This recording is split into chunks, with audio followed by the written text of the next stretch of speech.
कहानी एक जवान लड़की की है जो मुझे ट्रेन में मिली।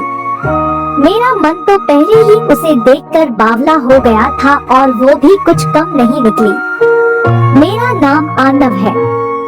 मेरी उम्र 26 साल है। मैं मुंबई के रहने वाला हूँ और यहाँ सरकारी नौकरी की तैयारी कर रहा हूँ। जब मैं बैंगलोर एक इंटरव्यू के लिए जा रहा था, उस दिन ट्रेन में ज्यादा भीड़ नहीं थी। मेरा रिजर्वेशन वातानुकूलित बोगी की द्वितीय श्रेणी में था। मेरी नीचे की सीट पर एक औरत थी जिसकी उम्र करीब 50 साल की होगी। मेरी सीट उसके ऊपर वाली थी।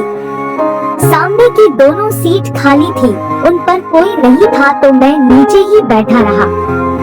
आंटी से थोड़ी बातें होने लगी और शाम करीब 8 बजे उन्होंने खाना खाया और दवाई लेकर सो गई। एक लड़की मेरे पास आकर वो बोली कि ये मेरी सीट है।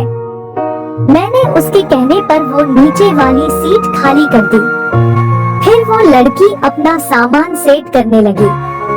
मैं उसके बदन को देख रहा था।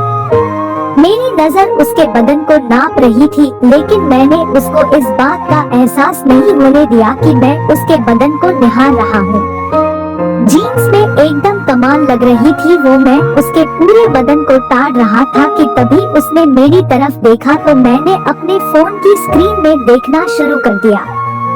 उसने कहा, सुनिए। मैंने जवाब दिया, आपने मुझे पुकारा?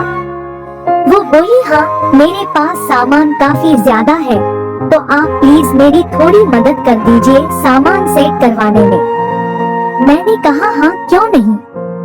मैं उसका सामान सेट करवाने लगा। जब सारा सामान सेट हो गया तो मैं भी हांफने लगा था। उसने मुझे अपने बैग से पानी की बोतल निकाल कर दी और मुझे पानी पीने के लिए कहा। मैं उसी की सीट पर बैठकर पानी पीने लगा। वो भी मेरे बगल में ही बैठी हुई थी। मेरे मन में हलचल सी हो रही थी। दोस्तों, उस लड़की की उम्र करीब 23 से 24 साल थी। देखने में बेहद ही खूबसूरत थी। मैं उसके पास बैठा हुआ था, लेकिन उससे बात करने की हिम्मत भी नहीं हो रही थी। फिर पानी पीकर मैंने उसको बोतल वापस कर दी और उसको थैंक्स कहा। वो बोली, थैंक्स तो मुझे आपको बोलना चाहिए। आपने मेरी मदद जो की। मैंने कहा, कोई बात नहीं, इसमें थैंक्स बोलने की क्या बात है। मेरी जगह कोई और होता तो वो भी आपकी मदद कर देता। फिर वो मेरी बात सुनकर मुस्कुराने लगी और अपने बैग से चिप्स का एक पैकेट निकालकर उसे खोला और चिप्स खाने लगी। उसने मुझे भी चिप्स खाने के लिए कहा तो मैंने भी 2-3 चिप्स निकाल ली और उसके साथ बैठकर ही खाने लगा। उसके बाद हम दोनों में बातें होना शुरू हो गई। मैंने उसके बारे में पूछा कि कहाँ से आई है और कहाँ पर जा रही है। फिर वो मेरे बारे में भी ऐसे ही सवाल करने लगी। दोनों एक दूसरे को सामान्य परिचय देते हुए बातें करते रहे।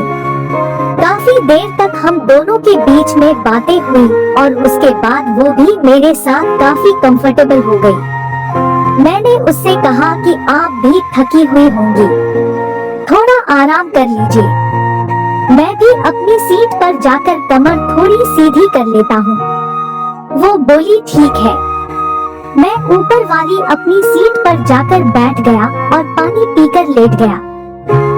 मैंने देखा कि वो लड़की अपनी सीट पर बैठी हुई थी। वो किसी से फोन पर बात कर रही थी और बात करते हुए ही उसकी आंखों से आंसू भी निकल आए थे। मैं हैरान था कि अचानक से इसको क्या हो गया। अभी तक तो ये आराम से लेटी हुई थी।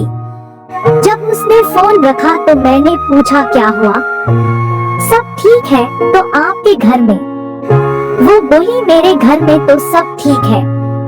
मैंने पूछा, तो फिर आपकी आंखों में ये आंसू? वो बोली, मेरी एक दोस्त का फोन आया था, सालों से वह बाहर रहता है।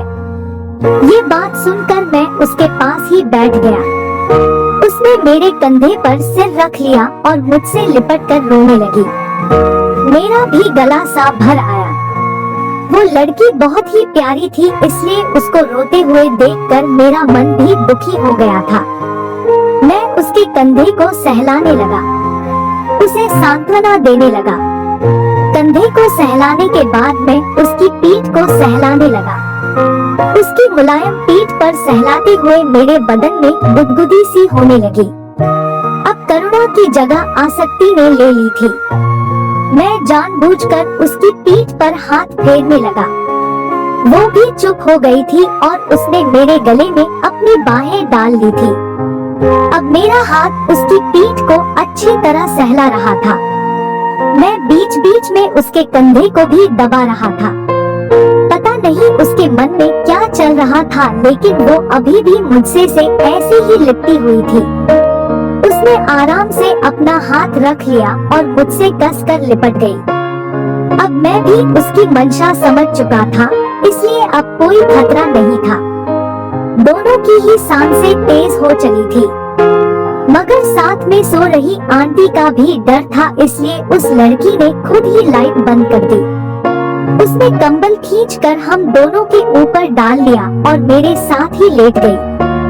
हम दोनों ही एक दूसरे से लिपट रहे थे। इतना मजा आ रहा था कि मेरी तो जैसे किस्मत ही खुल गई थी।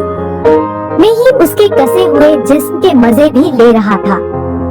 अब मुझसे रुकना मुश्किल हो रहा था। वो भी पागल सी होने लगी।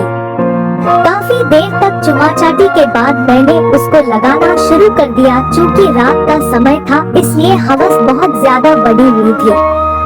एक फायदा ये भी था कि उस वक्त तक बाकी सभी लोग भी सो चुके थे और बोगी में लोग भी कम थे।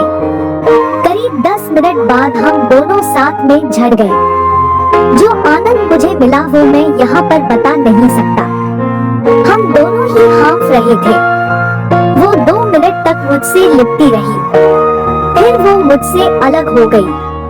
उसने लाइट जला दी और मेरी तरफ देखते हुए मुस्कुराने लगी। मैंने भी उसको एक फ्लाइंग किस दे दी। फिर सुबह उठने के बाद मैंने उसका नंबर ले लिया और उसने मेरा नंबर ले लिया। फिर तो अक्सर हमारी बात होने लगी। मुझे चाहे काम होता या न होता, लेकिन मैं उसके साथ सफर पर निकल पड़ता हूँ।